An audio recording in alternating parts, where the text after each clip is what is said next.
I think it's a great day for India when a regulator can stand up to the kind of lobbying that we saw and take this decision.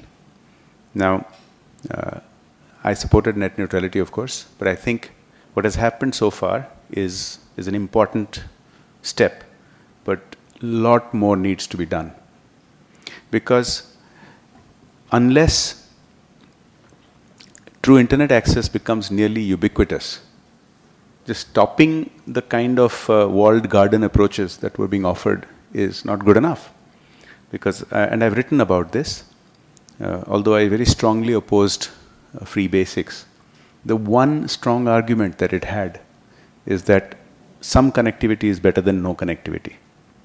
But some connectivity is nowhere near as good as real internet connectivity. And so, true internet connectivity is what we must be not only encouraging but really pushing very, very aggressively. And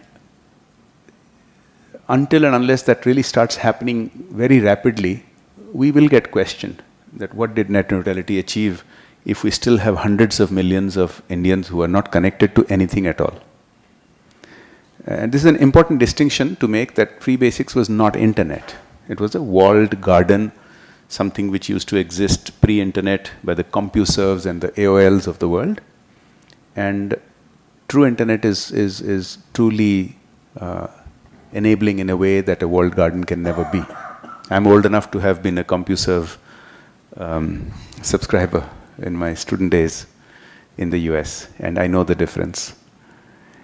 Now, to push internet aggressively, I have thought of a few things, and some of the few things I've thought of is that there are simple stroke of the pen decisions that I think TRI can take, which would incentivize the rolling out of internet by these private operators. Now, government is finally doing something which was overdue, which is laying a whole lot of fiber, taking fiber down to the panchayat level, and that's great. But the public sector alone cannot take up the burden. It's just too big. Now, how do we do this? First of all, USO funds should be used not only to roll out fiber, in my opinion. USO funds should also be used to incentivize the private sector coming in, perhaps on a reverse auction model, to take up the last mile. And unless that last mile is attractive to the to private sector internet service providers, they will not do that. So, and in rural areas where the density is less, I think USO funds ought to be used on reverse auction basis to have any player that wants to come in, meeting certain technical criteria, to roll out internet service. Second thing is, we've got too focused on this tail that will leapfrog everything. Now, leapfrogging is a great idea, and mobile and wireless is fantastic, but it's not the whole story. And we do have problems with spectrum. We don't have spectrum available in contiguous chunks like many other countries. So expecting 4G or 5G to solve our internet connectivity problem is not realistic. There have to be other methodologies and other topologies, and particularly wired internet.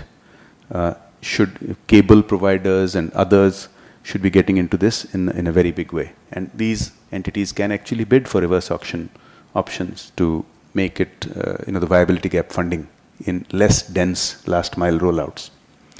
Final thing I want to say is that there are self-created hurdles that we have in our regulatory environment which disincentivize the rollout of internet by some of these private operators and incentivize them clutching on to alternate revenue streams. So, for example, we are one of the few countries that doesn't allow internet voice to be connected to the mobile and the PSTN network. I raised this in Parliament just last week, as a matter of fact. And I said, this is like King Canute asking the waves to hold back. it may have made sense 15 years ago because we've given licenses to some people. Now, you're the experts, I'm not, but I don't believe our license condition says that they will be protected from future technology. I don't believe that it says that licenses will be protected from future alternate service providers. So to not allow Skype and the possibly many Indian versions of Skype which should be coming up to make up the shortfall in voice services is, I think, unfortunate. I think it also can help to bypass the call drop problem because we are relying too much on the spectrum for that last mile connectivity. And Wi-Fi, of course, is on unlicensed spectrum. So to the extent fiber is available at, let's say here, next to this building, anybody that is an ISP, including a telco, can provide Wi-Fi service and provide voice through a Skype-like service, which bypasses the spectrum bottleneck. So we have many such bottlenecks, and this is the most egregious of them, of not allowing internet voice to connect to. Now, if you allow, by not allowing it, the telcos are clinging on to their traditional voice revenues, which everywhere else in the world have disappeared. Everywhere else in the world, telcos have realized that voice revenue is not their cash cow anymore. So they have been forced to roll out internet, both wired and wireless.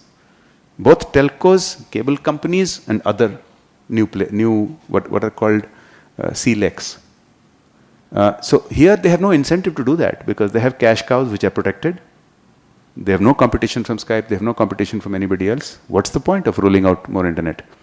Now, once you level the playing field and they realize that voice is just another stream of data and they have to have more and more streams of data, not a high-priced stream of data, then they have the incentive to roll out, bid for these reverse auctions where viability gap requires it, and where viability gap doesn't require it, they will, in any case, the profit motive will make them roll it out. I mean, we can come up with many other things, but in 5 to 8 minutes, I thought this is what I thought we can do to level the playing field and encourage true internet, not walled gardens, to go out into the rest of India.